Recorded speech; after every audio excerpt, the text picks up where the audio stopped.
दिवस कसे बदलले बघा ना. आधी झोपेतून आई उठवायची, आता जबाबदारी उठवते.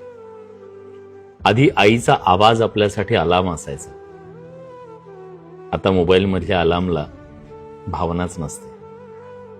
आधी झोप किती गोड वाटायची, आता फक्त पाठ टेकतो डोक्यात उद्याची चिंता घेऊन.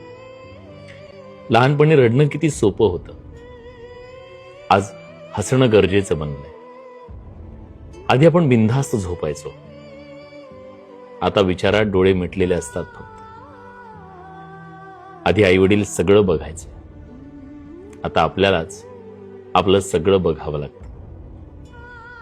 लहानपणी वाटायचं की आपण कधी एकदा मोठे होतोय, आज वाटतंय बालपण मांजराच्या पावलांनी कधी गुपचूप निघून गेलं कळलंच नाही.